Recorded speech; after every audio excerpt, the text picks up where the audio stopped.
Good evening and welcome to Primetime News. We're coming to you live and direct from our News First Centre in Colombo. I'm Sonali Vanikapabige. And I'm Madhushka Balasuriya. And let's go into your headlines.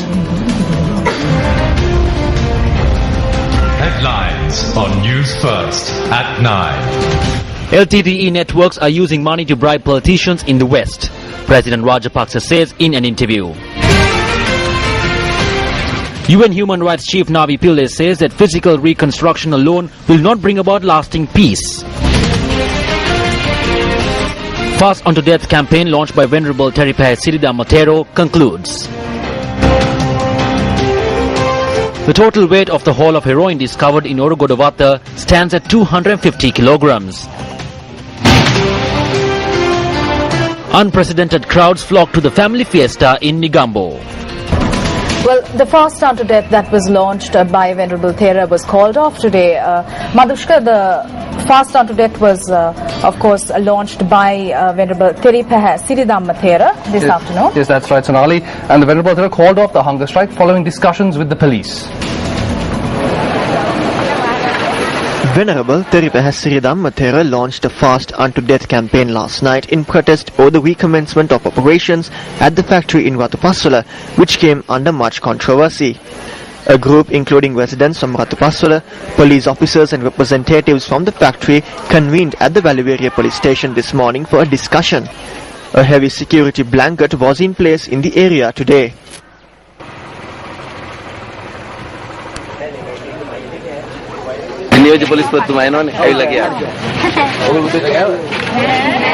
Later, residents gathered opposite the entrance of the factory. Senior DIG in charge of the Western Province, Anura Senanaika, arrived at the location and briefed the locals on the agreement that was reached at the discussion. If these machines are to be relocated, they need to be maintained. A request was made and a clear decision was taken. Only a certain group will be allowed to enter the premises until an order is issued to us. There are 60 persons working here. There are also 25 drivers and those in administration. So 25 plus 60 makes 85. 12 persons from the village were also selected. These 12 persons, the police and 15 security officers will be allowed in. No one else will be permitted to enter the premises. This was the decision that was reached. No matter what law is in place, the people's view is always given priority. The police media spokesperson SP Buddhika Sirvardhana said that a police post will be established in close proximity to the factory. It's a great decision. It should be implemented. We will stand by it. We are relying on his word. Some died. Some were injured. We should remember them. They also supported our cause. We extend our gratitude to the people and the Sirasa network and the Venerable Thera who did not eat or drink because of this. The Venerable Teripahe Sirida Matero, who concluded his hunger strike at 12 noon, expressed these views to the media. We will not allow the production process. We will allow the machines to remain operational until they are removed and taken away. We want the machinery to be removed very soon. I commenced the hunger strike at 12 noon and I will conclude it at 12 noon today.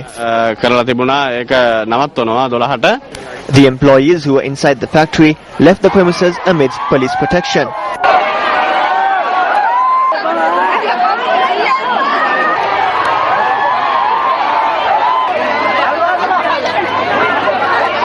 Later, the residents dispersed.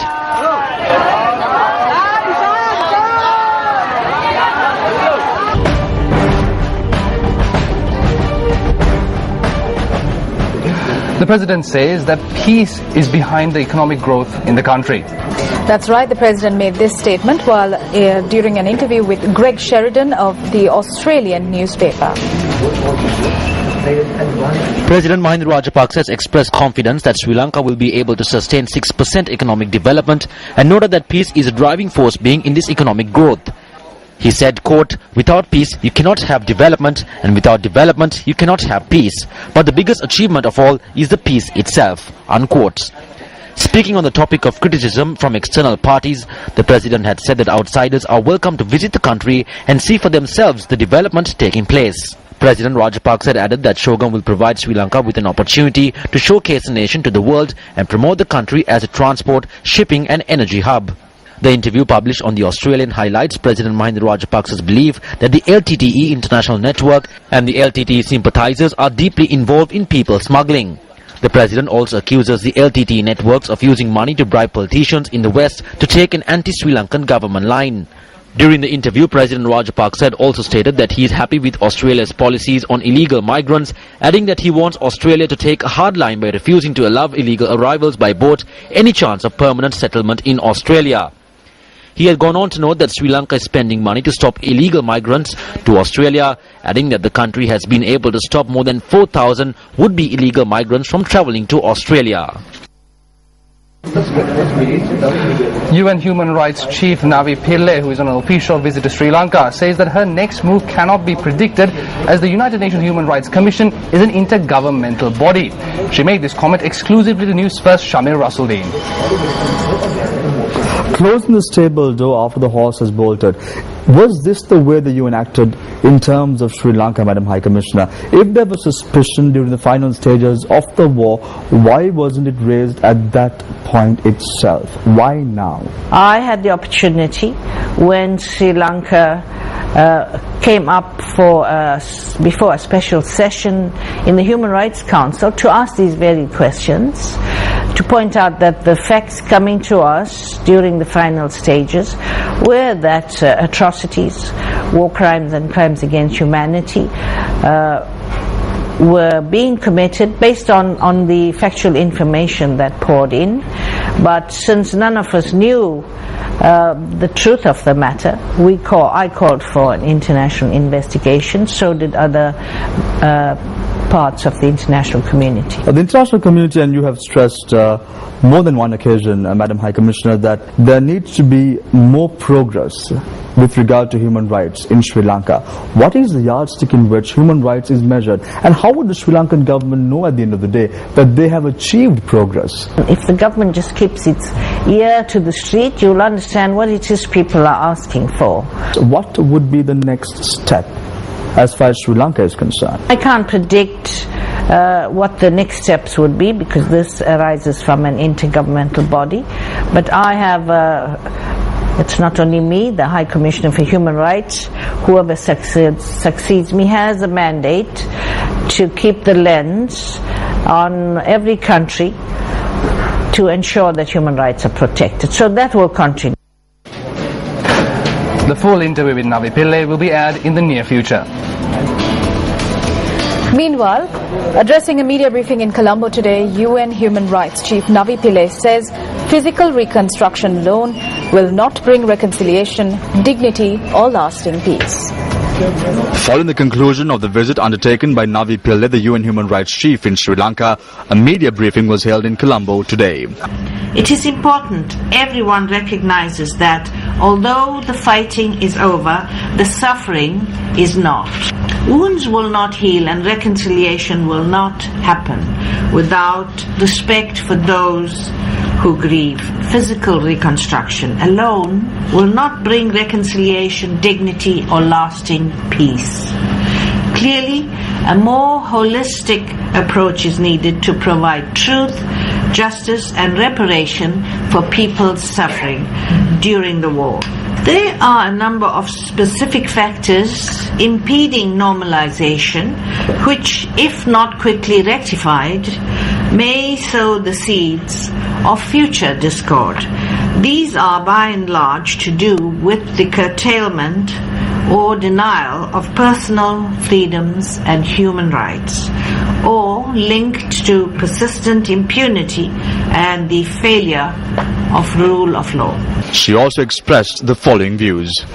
I also requested more information about the courts of inquiry appointed by the army to further investigate the allegations of civilian casualties and summary executions, and suggested that appointing the army to investigate itself does not inspire confidence in a country where so many past investigations and commissions of inquiry have foundered one way or another.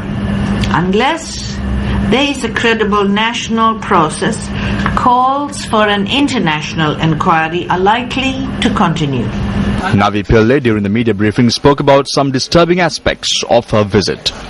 I would now like to turn to a disturbing aspect of the visit, namely the harassment and intimidation of a number of human rights defenders, at least 2 priests, journalists, and many ordinary citizens who met with me or planned to meet with me. This type of surveillance and harassment appears to be getting worse in Sri Lanka, which is a country where critical voices are quite often attacked or even permanently silenced. Utterly unacceptable at any time, it is particularly extraordinary for such treatment to be meted out during a visit by a UN High Commissioner for Human Rights. The anniversary oration of the Central Bank of Sri Lanka, titled "The Prospects of Sri Lanka as a Breakout Nation," was held last evening in Colombo. That's right, the oration was delivered by the author of the book, Breakout Nations, Ruchir Sharma. A group including the Governor of the Central Bank of Sri Lanka, Ajit Niwad Cabral, were present for the oration that was delivered at the atrium of the Central Bank of Sri Lanka. Sri Lanka's economic growth rate has picked up quite sharply compared to other emerging markets, and also compared to its own history over the last 3 to 4 years. This should not lead to complacency or thinking that where else will the money go. That's the most dangerous 3 lines that I know of. That where else will the money go? This is very dangerous because growth cannot be taken for granted, and that's something which we have to be wary of. Various views continue to be expressed on Navi Pillay's visit to the country. Here are some views expressed by government ministers and parliamentarians.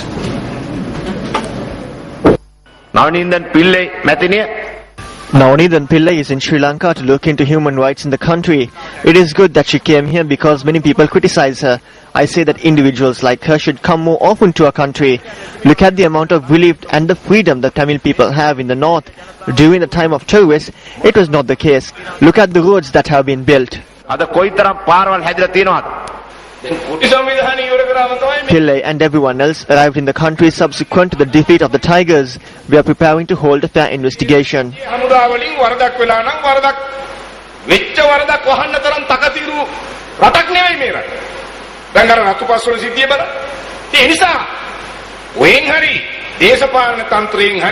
Look at the incident in Ratupaswala. We are not a country that protects security forces or any official attached to the government who have committed a mistake.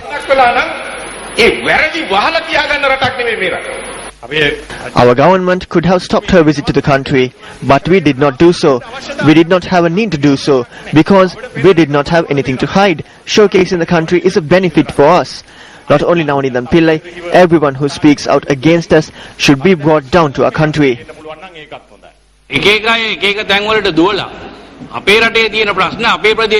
Without solving the problems in our country, individuals in our country travel to various places and spread various claims about each other.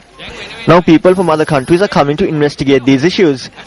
However, they don't come here with the objective of looking into all the issues in the country. They only look at issues affecting one group. This is saddening. For 30 years, Sri Lanka was affected by the war. So we need to think about all the people in the country.